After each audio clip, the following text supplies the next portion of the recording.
Irmãos, nós temos trabalhado os 10 mandamentos e a abertura desse estudo foi fazendo uma reflexão a respeito da necessidade que nós temos de restabelecer algumas coisas, alguns princípios que são fundamentais na fé cristã. Não tem como existir cristianismo sem estas bases e não existe cristianismo sem a verdade. Não existe um mundo de relativização. A relativização é um mito, é uma fuga, mas o fato é que as coisas são concretas. Certa vez, um professor na faculdade estava falando sobre a verdade, e ele começou a falar que a verdade era relativa, que não existia uma verdade absoluta. E aí um colega meu perguntou para o professor: isso que você está dizendo é uma verdade?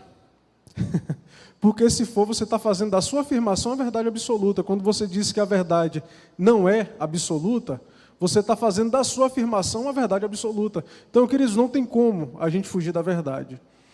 E a verdade, ela nos confronta. A verdade, ela revela o nosso coração. E quando eu falo a verdade, eu já estou aqui me referindo à palavra de Deus. E falar de mandamentos hoje, trazer um estudo sobre os 10 mandamentos, infelizmente, para muitos, soa como legalismo. Soa como tratar de algo duro, sem necessidade. A gente deveria estar tratando de outras questões. Mas o fato é que o nosso Deus, Ele estabelece uma norma para que a gente possa viver segundo ela. Não para que a gente seja salvo por essas normas, mas porque essas normas revelam, de fato, que nós fomos alcançados, que nós fomos transformados. A graça, ela nos conduz de volta à lei. Não é a lei que nos conduz à graça. De tanto nós cumprirmos a lei, nós chegamos a um estágio que é aceitável diante de Deus, e a partir dali, o nosso Deus passa a nos acolher, porque nós chegamos num certo grau de santidade. É muito comum a gente escutar de algumas pessoas, elas dizerem o seguinte: eu preciso resolver algumas coisas na minha vida. Quando eu conseguir resolver essas coisas, eu vou para a igreja. Não é comum as pessoas falarem isso? Não, até que eu tenho vontade de ir, mas no momento em que Obrigadão, Lucas. No momento que eu conseguir resolver algumas questões, eu vou para a igreja. Esse é o ponto, porque eu preciso me santificar para ser aceito primeiro. E ao contrário, nós somos aceitos pela graça, e por essa consciência de gratidão, da bondade de Deus, a gente começa a se santificar como resposta de amor. E o estudo dos 10 mandamentos é um alinhamento das nossas vidas segundo a vontade de Deus. E como eu tenho falado aqui sempre, os 10 mandamentos, a gente precisa compreender ele como uma síntese da vontade de Deus para as nossas vidas. Os 10 mandamentos é como se fosse, eu uso muito esse exemplo, aquelas pastas que a gente tem no computador. A gente clica numa pasta, abre mais umas 10, né? Não, Diego. A gente clica, né? Nenhuma pasta dentro dessas 10 abre mais 5. Então, os 10 mandamentos é uma síntese que, quando você clica em um mandamento, aquilo se expande e abre o horizonte para que a gente compreenda melhor a vontade de Deus. Por exemplo, a gente estudou aqui, não matarás. Só que quando a gente clica na pasta do não matarás, a gente vai encontrar ali a necessidade da gente perdoar, a necessidade da gente não guardar o rancor. Então, o não matarás esconde muita coisa. Jesus falou isso. A lei diz não matarás. Eu quero agora não discordar da lei, mas eu quero ampliar a compreensão de vocês a respeito da lei. Eu digo para vocês que aquele que odiar o seu coração, o seu irmão no seu coração, já o matou, já quebrou o seu mandamento. E hoje nós iremos falar sobre não furtarás. A gente já leu aí o texto. Então, nosso texto base está sendo o Êxodo 20, que é o momento ali, queridos, é a única vez que Deus fala com o seu povo de maneira audível.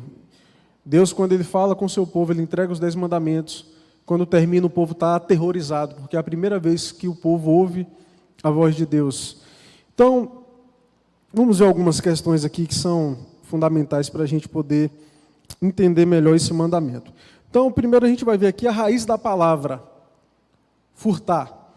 Então, no Antigo Testamento, nós encontramos aí duas palavras que são muito presentes nos textos. Gânab e Gazal. Essas duas palavras, uma aparece 40 vezes e outra aparece 31 vezes. A primeira palavra que aparece 40 vezes é justamente a palavra que está presente em Êxodo 20, verso 15. E no Novo Testamento, as palavras que a gente vai encontrar referente ao mandamento de não furtarás, são duas palavras aí, clepto e harpazo. Essas duas palavras. A palavra clepto vem de cleptomaníaco. Vocês já ouviram muito isso, né? Pessoa que tem mania de roubar. Então, a origem da palavra grega, uma das palavras é essa palavra clepto, que aparece 13 vezes e a outra 14 vezes. Essas palavras elas vão falar a respeito de roubar, furtar, tomar, enganar e raptar. Então, quando nós lemos não furtarás, a gente precisa entender que o furto diz respeito a outras questões muito mais profundas do que simplesmente o furto. Existem as variações desse mandamento que nós vamos entender melhor aqui. Então, o que o oitavo mandamento pressupõe? Do que é que o oitavo mandamento trata no seu pano de fundo? Esse mandamento de não furtarás, ele vai tratar de quais aspectos da nossa vida? Então, vamos ver isso. Primeiro, uma coisa interessante que a gente precisa entender a respeito do povo judeu, a gente vai ler alguns textos para ver isso. A terra era um bem familiar inalienável em Israel. As leis referentes à terra protegiam a nação do desequilíbrio social, não permitindo que ela fosse tomada perpetuamente. Irmãos, a Bíblia trata de algo muito importante, que é sobre a propriedade da terra. O povo de Deus recebeu a terra como herança de Deus. E as famílias não podiam perder as suas terras. Os irmãos acompanharam quando eu falei um pouco sobre o mandamento de guardar o sábado.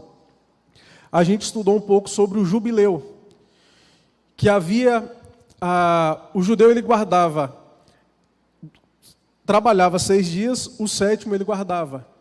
E o jubileu era uma semana de anos, ou seja, o povo de Deus ele trabalhava durante 6 anos e no 7º ano era o descanso da terra. O povo não trabalhava, gente, olha que bênção. Isso é bênção quando a gente confia em Deus. Porque é o que a gente deveria fazer referente ao domingo, né? A gente deveria trabalhar 6 dias, descansar no 7º. No 7º dia, no caso, para a gente é o domingo, o primeiro dia da semana. Porque no descanso, no domingo a gente descansa, porque nós cremos que Deus trabalha quando nós descansamos. Deus ele não nos desampara. Então, quando um crente tem a opção de não trabalhar domingo, ele trabalha, ele quebra o 4º mandamento. Porque ele deixa de tirar aquele dia e separar para Deus, para poder correr atrás de algo que Deus já o prometeu. Então, o povo de Deus trabalhava 6 anos, no 7º ano o povo não trabalhava, o povo não plantava, eles viviam daquilo que foi colhido no ano anterior, e eles faziam isso durante 7 anos seguidos, 7 ciclos. Então, 7 vezes 7 vai dar 49, e quando via o ano 50, que era chamado o ano de jubileu, se eu tivesse, durante o meu tempo de trabalho, eu me endividei e eu precisei vender a terra que era da minha família. A terra era um bem inalienável, eu não podia perder minha terra de maneira perpétua. Então chegava no ano do jubileu, os escravos eram libertos, as pessoas eram livres das suas dívidas, e aquelas pessoas que tinham perdido a sua propriedade eram restituídas. Havia um controle disso na questão como que era reparado o dono da terra, mas o fato é que no ano de jubileu, o povo era perdoado da sua dívida. É por isso, queridos, que a terra para o judeu é tão importante.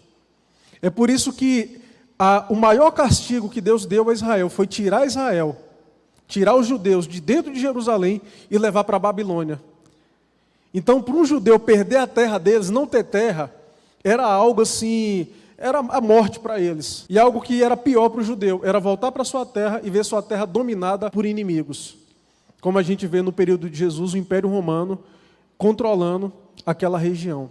Então aquilo para o judeu era algo horroroso, aquilo para o judeu, você não ter propriedade e direito sobre sua própria terra, que Deus te deu, era algo muito sério. Quando a gente lê Gênesis, o início ali da criação, Deus ele dá a terra como posse para o homem, como propriedade. E o homem passa a ser mordomo, um administrador da criação. Então, o que é que isso tem a ver com não furtarás? A gente vai entender aqui. A gente precisa entender que a Bíblia defende um princípio da pessoa ter propriedades. E a terra para o judeu era um bem inalienável. Abre em Levíticos 25, vamos ler só esse texto mesmo, porque ele vai dizer justamente sobre o ano de jubileu. O outro texto também, mas se você quiser anotar aí, já deixa salvo. Levítico 25, 8 a 12.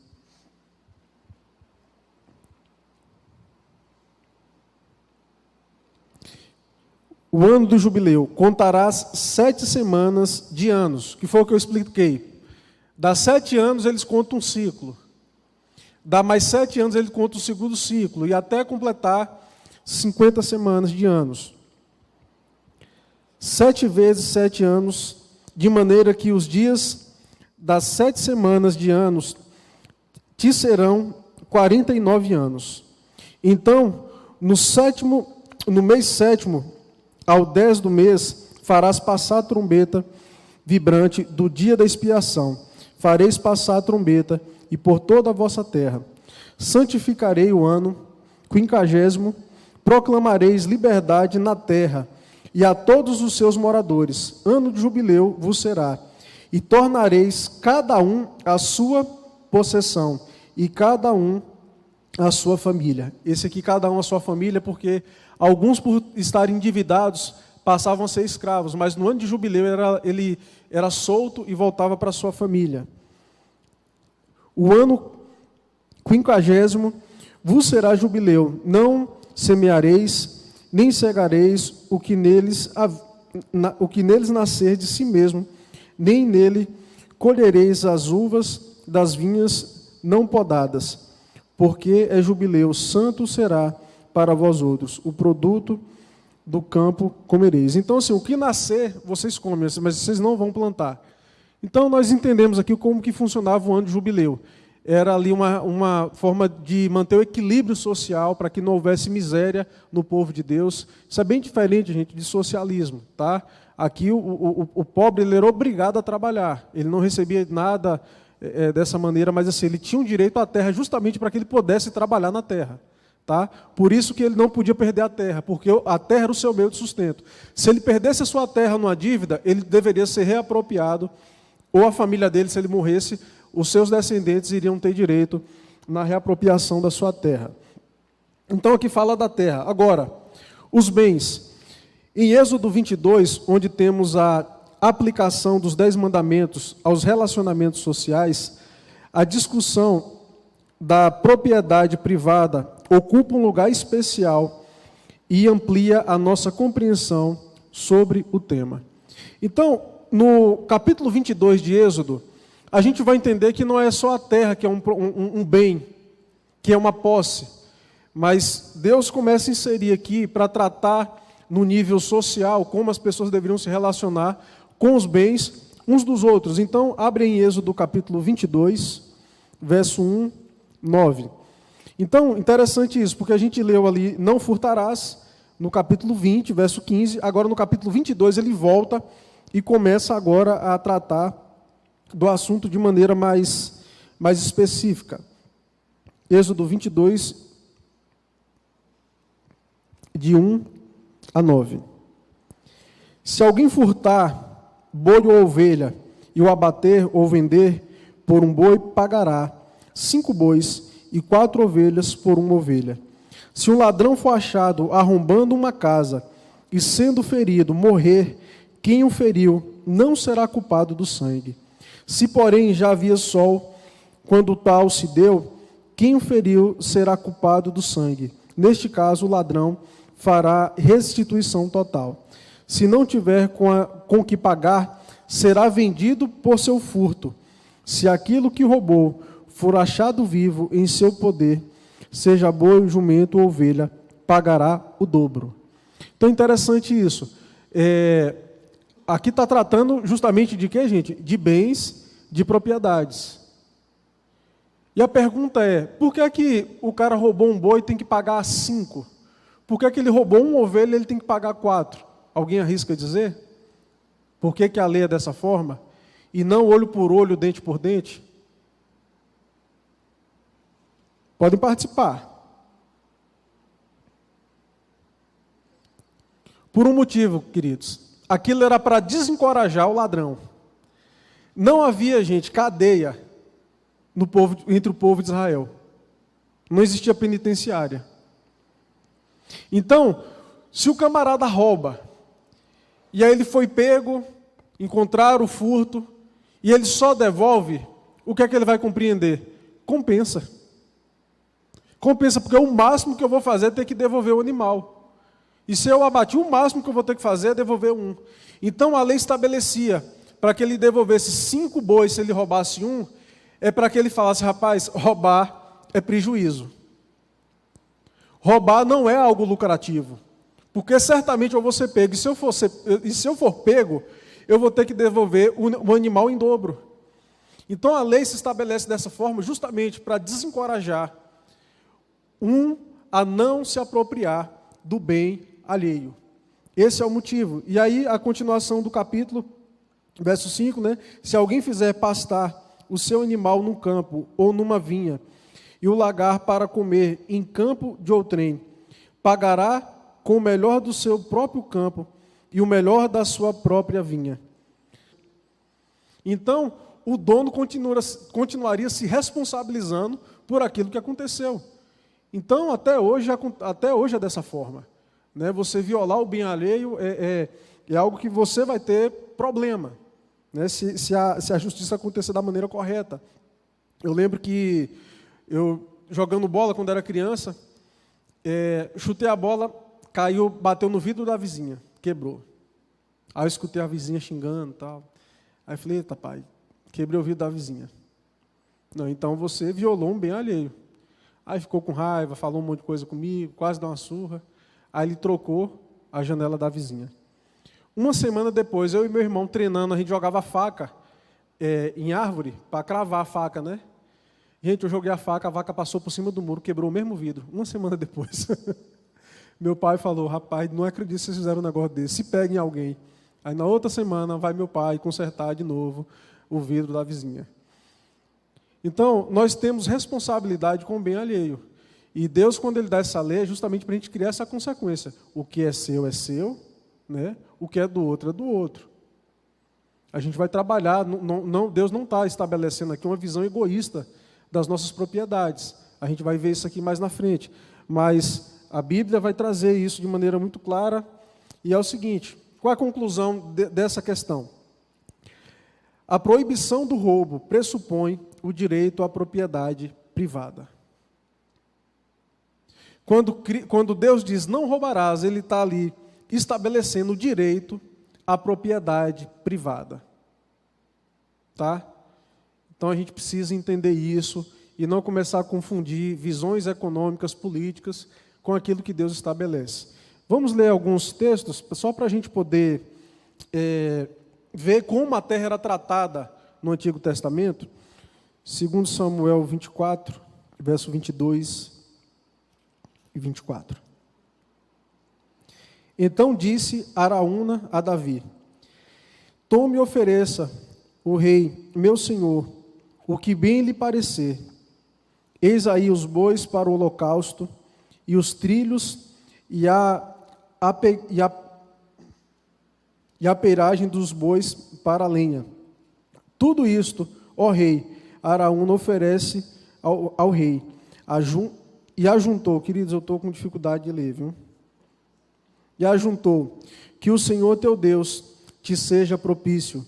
Porém, o rei disse a Araúna, não, mas tu comprarei pelo devido preço, porque não oferecerei ao Senhor, meu Deus, holocaustos que não me custem nada. Assim Davi comprou a eira pelos bois pagou 500 ciclos de prata. Então, gente, você vê aqui um rei respeitando a propriedade privada. Davi, ele tinha que oferecer um sacrifício a Deus, e ele vai até a fazenda do homem chamado Araúna, e ele fala, preciso oferecer um sacrifício ao meu Deus. E Araúna fala, rei, você pode pegar os bois, você pode pegar o terreno, é tudo seu. E Davi fala o quê? Longe de mim oferecer ao Senhor um sacrifício que não me custe nada. É muito fácil dessa forma. Não, eu vou pagar, vai sair do meu bolso, eu vou comprar. Então você vê aqui um rei respeitando a propriedade privada. Primeiro livro dos Reis, capítulo 21.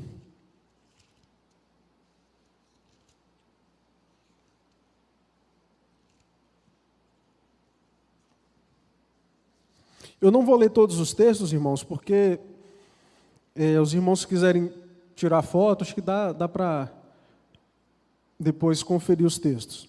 1 Reis 21, 3 a 6.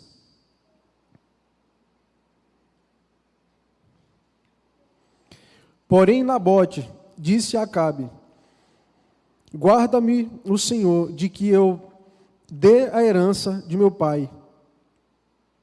Então Acabe veio desgostoso, indignado para sua casa, por causa da palavra de Nabote, o jezreelita. Lhe falara, quando disse, não te darei a herança de meus pais. E deitou-se na sua cama, voltou o rosto e não comeu pão. Então vou ler só até aqui. Aqui os irmãos lembram, o rei Acabe quis comprar a vinha de Nabote, e Nabote falou assim, rei, você está doido, essa herança dos meus pais. Vocês estão vendo, queridos, como a herança da terra era algo sério? Ele falou assim, não, aqui é a herança do meu pai, eu não vou te vender. E o rei entende aquilo, porque aquilo era algo muito sério. E depois, o que é que acontece? Jezabel chega, vê Acabe deitado, triste, e fala, rapaz, você é o rei de Israel, mata esse homem, não pode deixar que eu resolva. E aí levanta um falso testemunho, Nabote, ele é apedrejado, e Acabe pega aquele terreno para si, aquela vinha para si. E ele é punido de maneira dura, né, por Deus, por conta de ele ter violado um bem, né, não só pelo bem, mas por ter matado Nabote nessa circunstância. Então, gente, a proibição do roubo pressupõe o direito à propriedade privada. A Bíblia trata disso de maneira muito clara, irmãos. Próximo ponto, extensão do 8º mandamento. Então, não furtarás.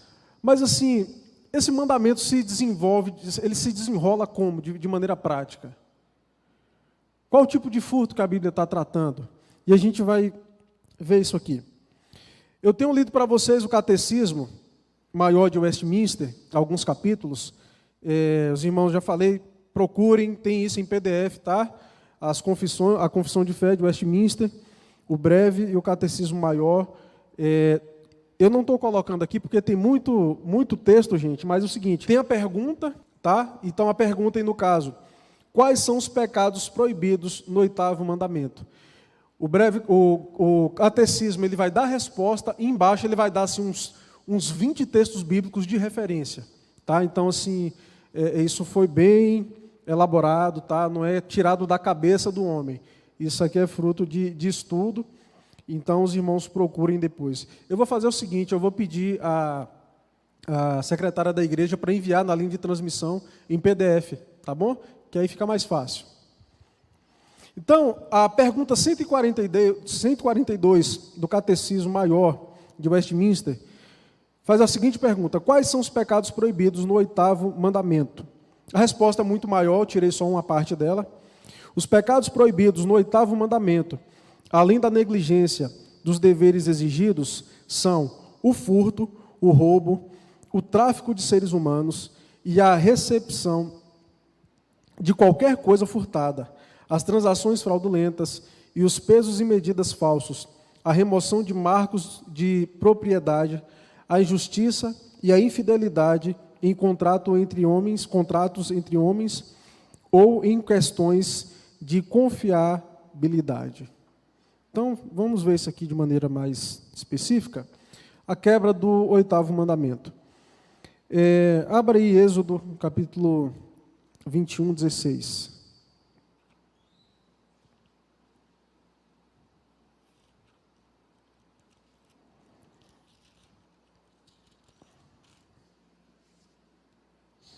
Êxodo, capítulo 21, verso 16. O que raptar alguém e o vender, ou for achado na sua mão, será morto. Gente, a Bíblia trata o sequestro como não furtarás. O rapto de pessoas é condenado e categorizado na Bíblia como dentro do mandamento não furtarás. Os irmãos lembram que quando José é vendido pelos irmãos, lembram disso? José é vendido pelos irmãos, embora a lei venha a ser entregue somente a partir de Moisés, existe muito aqui formalizações de coisas que já eram padrão no mundo antigo.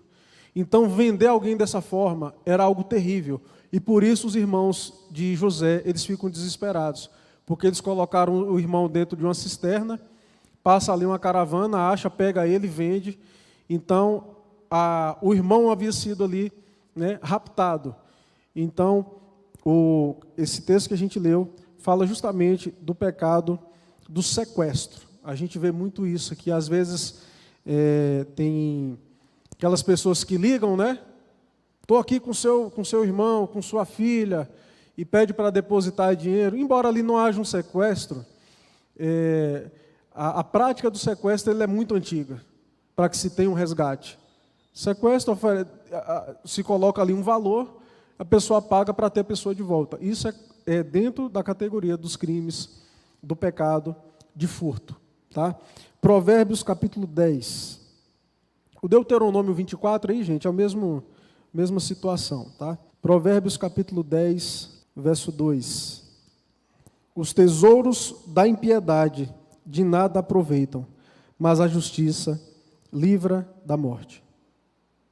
Os tesouros da impiedade de nada aproveitam. Aqui o texto está se referindo de riqueza adquirida de forma incorreta, de forma fraudulenta. Tá? Salmo 37, verso 7. Descansa no Senhor e espera nele. Não te ires por causa do homem que prospera em seu caminho, por causa do que leva à boca os seus maus desígnios. Então, texto tratando também de riqueza mal adquirida. Abacuque, capítulo 2, verso 9. Confira aí também. Abacuque 2, verso 9. Ai daquele que ajunta em sua casa bens mal adquiridos, para pôr em lugar alto o seu ninho, a fim de livrar-se das garras do mal.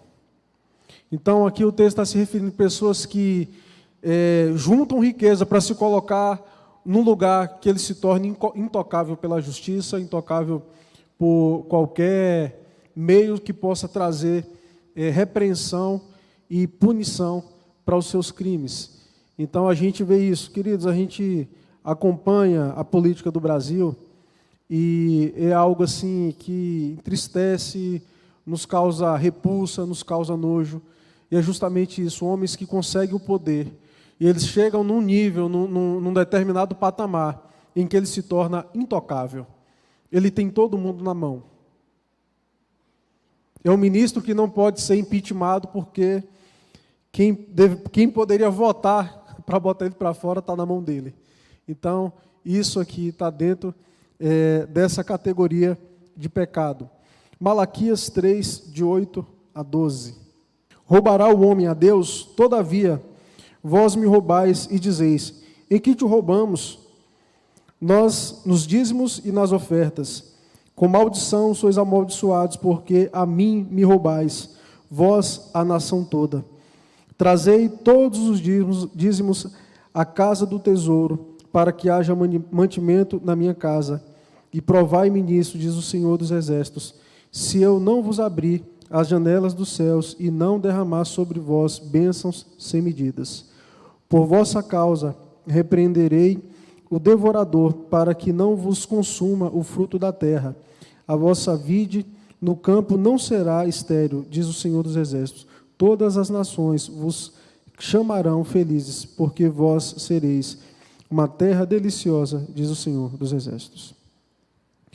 Irmãos, existe um debate muito forte sobre essa questão do dízimo. Muito forte. Eu não quero entrar muito nessa polêmica, porque algumas pessoas dizem, não, o dízimo era o imposto de Israel. Então, como a gente já não vive dentro da nação de Israel, a gente não tem que pagar o dízimo. E o problema é que eu, particularmente, eu nunca conheci ninguém que era contra um dízimo porque ele queria dar mais de 10%. É sempre para não dar. E a gente vê o princípio das primícias, gente. A gente vê até no Éden. Deus faz o jardim e fala assim, essa árvore você não toca. Então, sempre tem algo que é de Deus e a gente não deve tocar. E se a gente for levar a configuração histórica do que acontecia no Novo Testamento, o povo vendia suas propriedades e colocava nos pés dos apóstolos. Eu falei isso com uma pessoa uma vez, você podia fazer assim também. Em vez de você dar 10%, você desfaz de tudo e dá para a igreja. Né? Então, queridos, nós entendemos, e aqui o texto fala sobre isso, que era para que houvesse mantimento na casa do Senhor. Os levitas, os sacerdotes, eles eram sustentados com os dízimos, com as ofertas. E nos dias de hoje, queridos, a nossa igreja, tudo que é feito aqui, a manutenção, salário pastoral, salário do Zé, tudo isso, gente, é dentro da mesma circunstância. E se a gente não inclina o nosso coração de entender que nós precisamos ser generosos com o reino de Deus, a gente começa a deixar de atender uma necessidade da igreja, uma necessidade que é a necessidade dos santos, por uma visão não teológica, mas por uma visão econômica mesmo, mesquinha. É de não dar, é de não participar, sabe, eu conversei semana passada com alguém, ele falou, cara, eu preciso colocar minha vida em ordem em relação a isso. Queridos, é bênção. Dízimo é bênção, ofertar é bênção, sustentar missionário é bênção. E Deus, quando vê a nossa generosidade, a tendência é que Ele abunde aquilo que a gente tem, para que a gente continue estendendo essa generosidade a outros.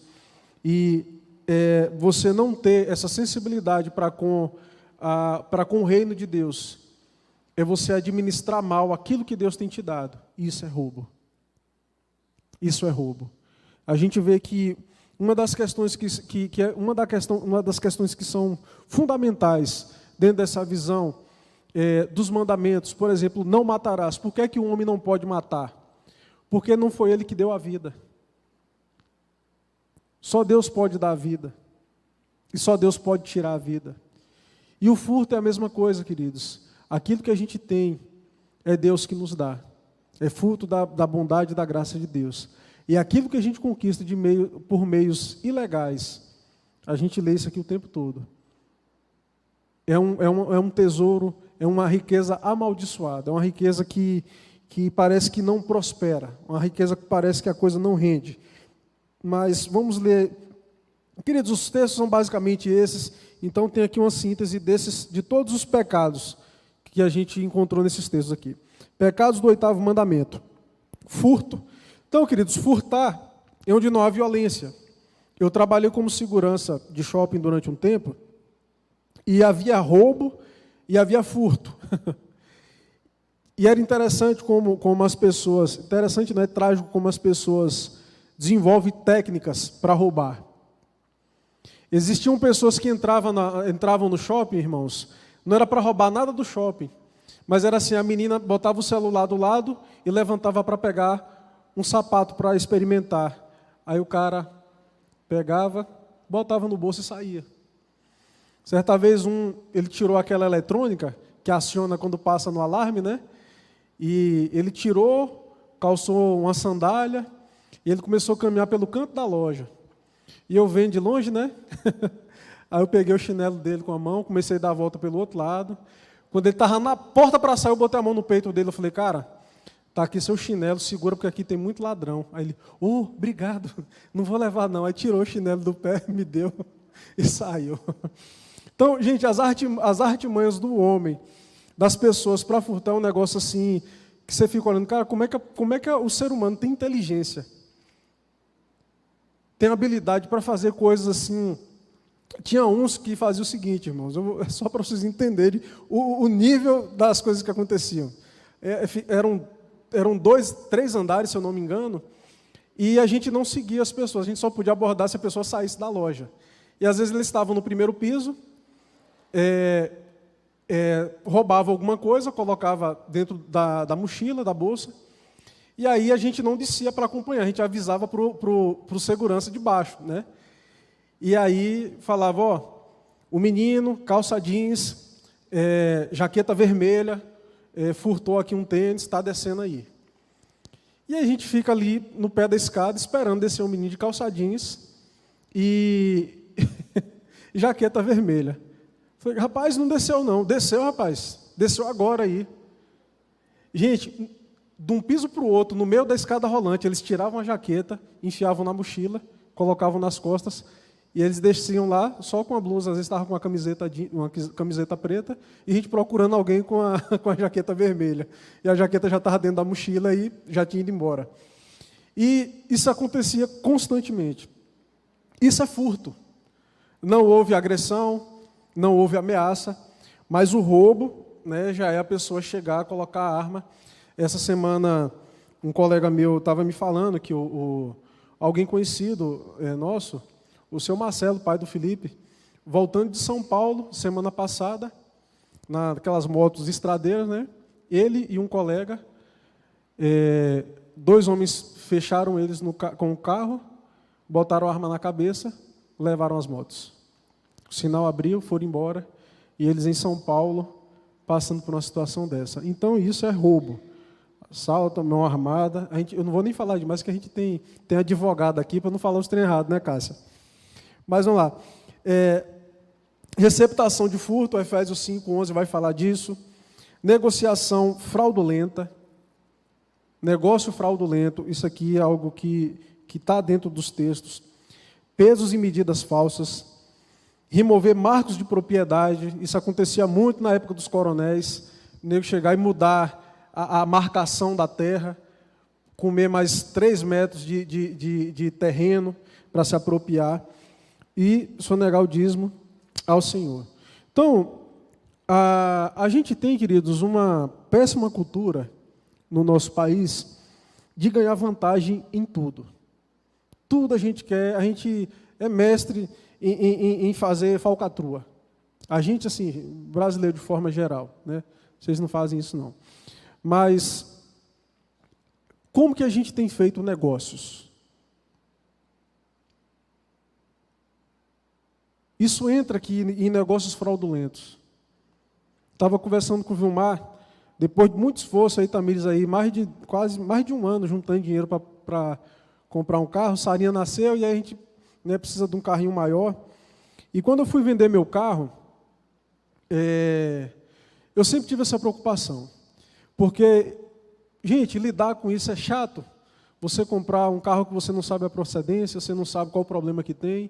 Aí você compra, com 2 semanas começa a aparecer os defeitos e você fica extremamente irritado porque a pessoa passou para você a informação de que o carro estava 10. E aí um menino me ligou e falou, cara, eu queria olhar seu carro. Está com algum problema? Gente, eu sou um péssimo negociante. Péssimo porque assim, eu falo tudo que está no carro de ruim. Falo, moço, ó, o carro está bom, não está batido. Bati uma vez só na frente, assim, mas não comprometeu nada, tal. A lanterna da lateral não está acendendo direito, está falhando e tal.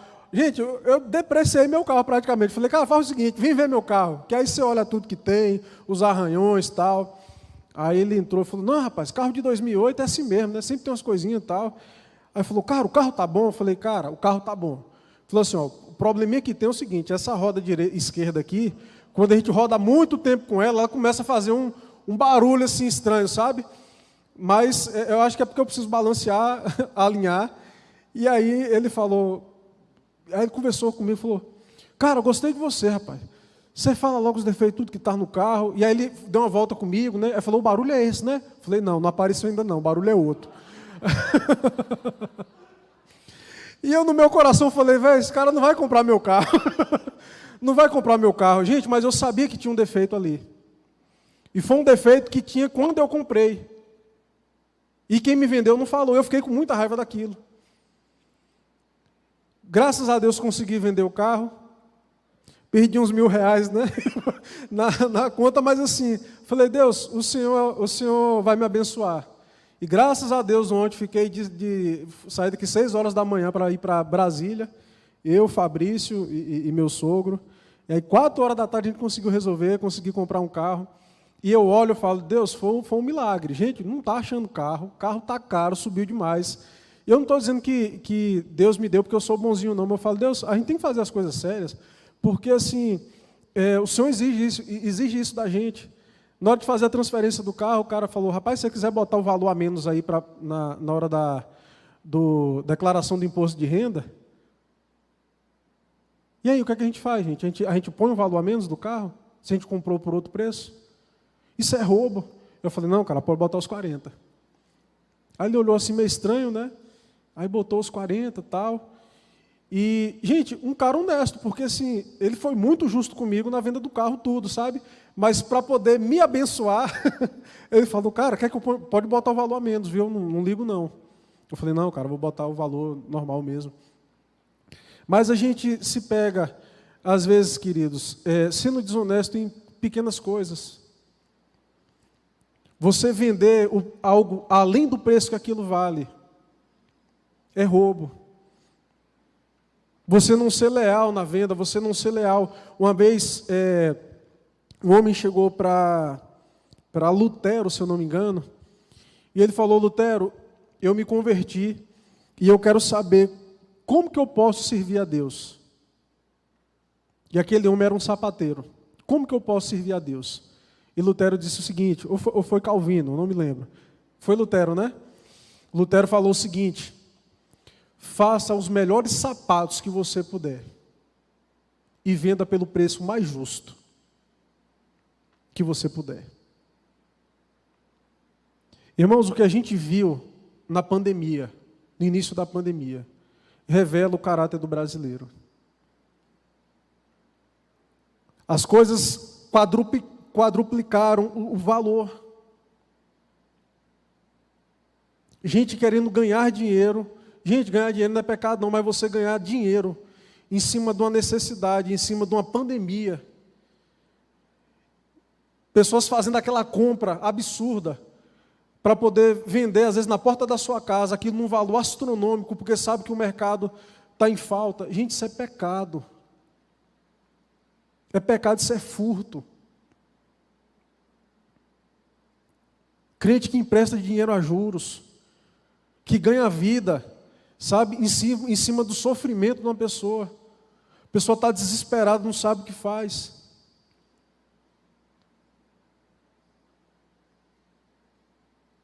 Isso é roubo, queridos.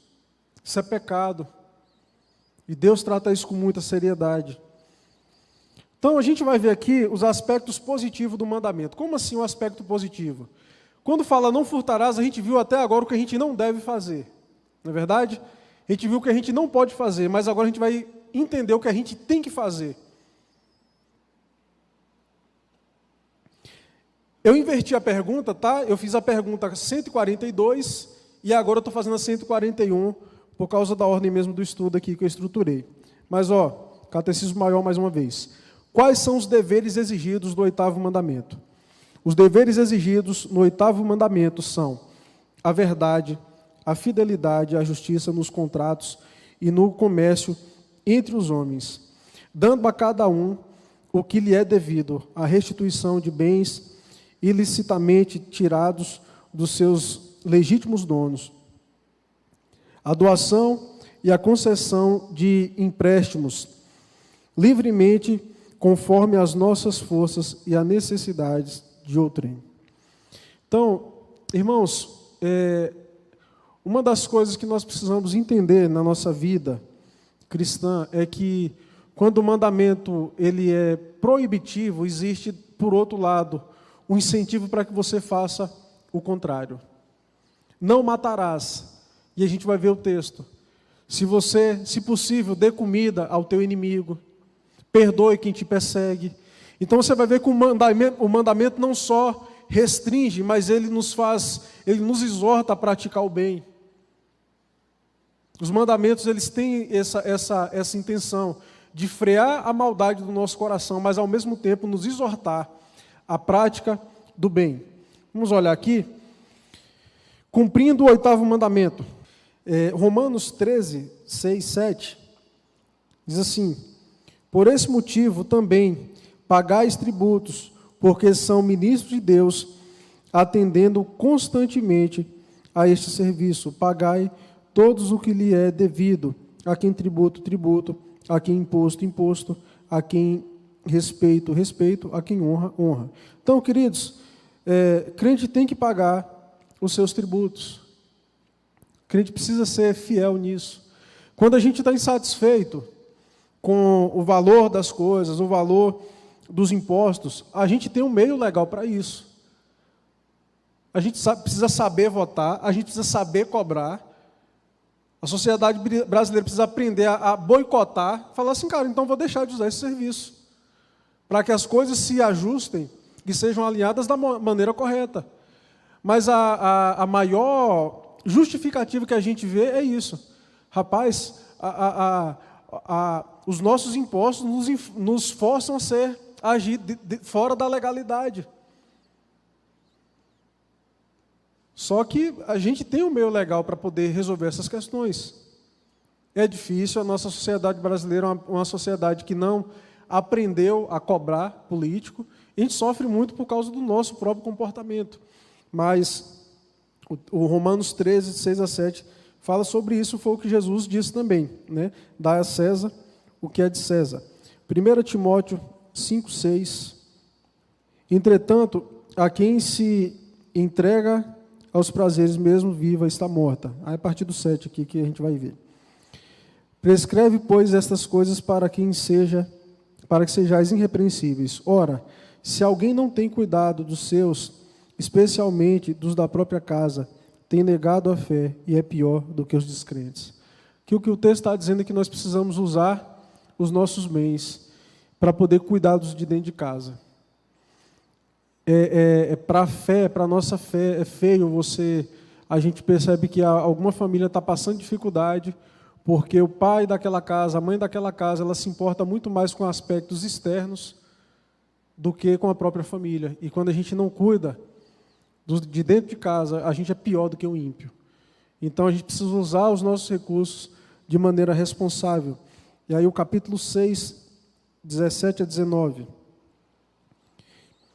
Exorta aos ricos do presente século que não sejam orgulhosos, nem depositem a sua esperança na instabilidade da riqueza, mas em Deus, que tudo nos proporciona ricamente para o nosso aprazimento. Que pratiquem o bem, sejam ricos de boas obras, generosos em dar e prontos a repartir. Que acumulem para si mesmos tesouros sólidos, fundamento para o futuro, a fim de se apoderarem da verdadeira vida. Então, o uso dos nossos recursos para promover o bem, né? Às vezes é alguém que está precisando de dinheiro, está com problema, você vê, empresta, mas depois fica atrás, sabe? Gente, é algo que eu aprendi com meu pai. Empresta e não espera receber de volta mais não. Gente, todo dinheiro que eu empresto, claro que eu não vou ser irresponsável, né? Emprestar um dinheiro que eu não tenho, né? Então, assim, a gente precisa ter muito cuidado com a administração do nosso dinheiro, porque quando a gente faz isso, né, a gente se coloca numa situação de risco, numa situação que é ruim para nós, para a gente não desenvolver, né, aquilo que a gente precisa na nossa vida financeira. Eu não coloquei o texto aqui, mas Paulo fala isso: aquele que roubava, não roube mais, antes trabalhe, para que tenha com que acudir o necessitado. Então, muitas vezes surgem situações, empresto, eu falo, Deus, né? Aquela história, né? Você acredita em Deus, né? Deus te pague. Eu faço isso, meu irmão, está aqui, às vezes quando vai receber, eu falei, não, me dá só tanto. Às vezes a gente é tão abençoado, queridos, Deus derrama tanto sobre nós, e a gente vive como se a gente tivesse, sabe, morrendo, padecendo. Então, nosso coração precisa agir de maneira generosa. Gente, Lucas 19, de 1 a 10, eu não vou ler esse texto, porque é um texto que os irmãos conhecem, que é a história de Lázaro. De Lázaro, minha cabeça está boa hoje, né, gente?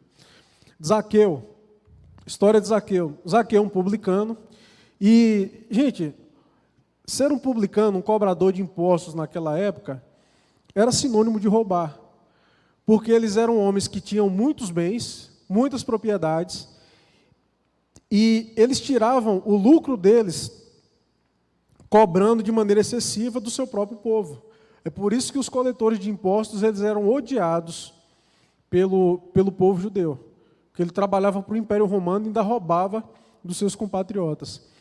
E quando Jesus vai almoçar com Zaqueu, Zaqueu, do nada, Zaqueu pula e fala, Senhor, eu vou repartir meus bens com os pobres. Então, assim, ele repartiu os bens com os pobres. E ele fala, e se alguém defraudei, eu vou restituir 4 vezes mais. Um coração arrependido, ele procura reparar o erro. Uma amiga minha, quando eu morava em Salvador, me contou uma história que eu fiquei muito feliz com a história que ela me contou. Diz que ela estava fazendo uma compra e ela viu a menina do caixa conversando com a amiga. Sabe esses mercadinhos de bairro? Todo mundo se conhece. E ela ficou ouvindo a conversa e a menina do caixa contando. Falou, pois é, você sabe fulano, aquele menino e tal? Não, sei, tal, daqui do bairro, né? Pois é, esses dias ele fez uma compra aqui grande. E aí, quando ele terminou de pagar a compra dele, ele pegou, botou a compra no carrinho, aí ele voltou e começou a botar a compra tudo de volta na prateleira. Ela ficou sem entender, e ela ficou olhando para ele, e aí ele ia saindo, ela perguntou, moço, vem cá, você comprou, pagou e você botou tudo na prateleira, por quê? Aí ele falou, moça, tu me conhece desde pequeno, e desde pequeno eu roubo aqui dentro. Desde pequeno eu roubo aqui dentro. Mas eu me converti, Deus mudou minha vida, e tudo que eu lembrei que eu já roubei da senhora, eu vim devolver. Gente, e o carrinho estava cheio, viu? Imagina. Da infância até já era grande já. E o senso de urgência, de reparo do seu pecado, aquele menino fez isso. Comprou, devolveu, colocou tudo lá de volta, falou, ó, eu me converti. Então, não existe conversão sem mudança de vida, queridos, sem arrependimento. Arrependimento é a marca daqueles que foram alcançados, daqueles que realmente foram transformados pelo Espírito Santo de Deus. Então, às vezes a gente não se vê como ladrão, porque a gente nunca colocou arma em ninguém. A gente nunca pegou o celular de alguém, é um dinheiro fácil. Mas, às vezes, nos nossos negócios, nós não somos honestos. Nós excedemos naquilo que a gente cobra, no valor daquilo que a gente faz. Quando a gente vai comprar alguma coisa, a gente deprecia o valor daquela pessoa no máximo. A gente sabe que aquela pessoa está pagando um valor, a gente está comprando aquilo por um preço que vale mais. Mas como mexe no bolso da gente, a gente não quer sair no prejuízo. Negociação é um problema, né, gente? E homem em relação a isso, quando é negócio de carro, negócio e tal, às vezes você olha para a família, você sabe que aquela família está penando. Você sabe que você está vendendo algo que só vale 20 mil reais. Você sabe que só vale 20 mil, mas você vai, bate no duro, briga, tal, é que você consegue arrancar mais 2 mil reais. Sabendo que às vezes aquela família, você tem consciência de que vai tomar até empréstimo para poder te pagar. Isso é roubo. Isso é ser injusto. E a gente deixa de ser abençoado por Deus quando a gente age dessa forma. Queridos, quando a gente age com justiça, quando a gente age de maneira correta, a gente está declarando a nossa confiança em Deus. Falar assim, Deus, eu queria que fosse 2 mil a mais, mas eu sei que não vale isso. Eu sei que não é justo. Mas o Senhor vai me abençoar nas coisas que eu preciso fazer, o Senhor vai abrir portas.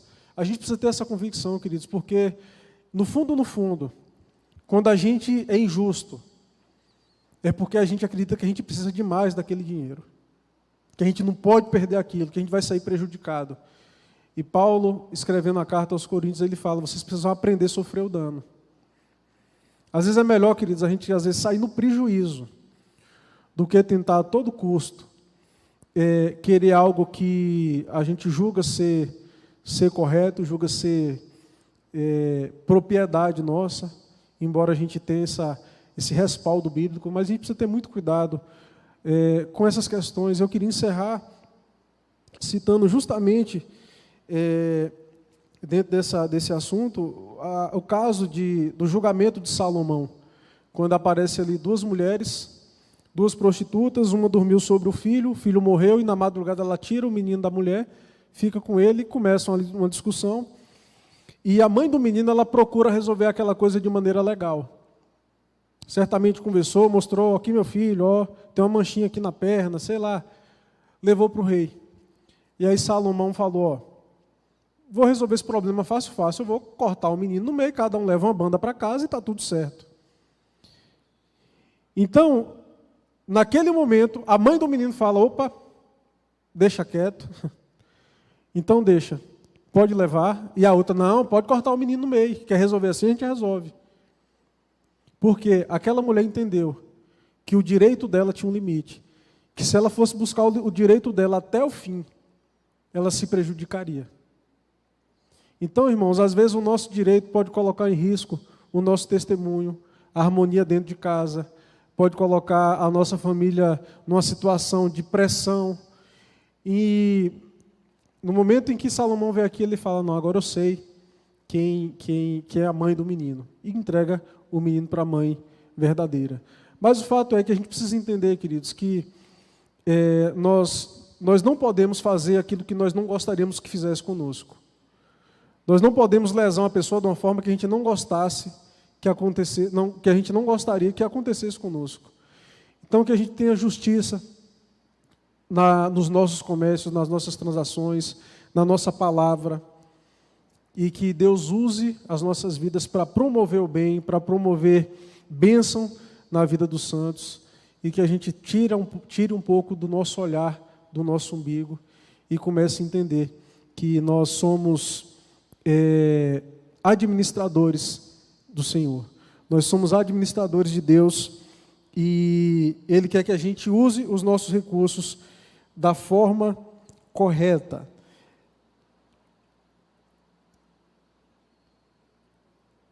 Já foi.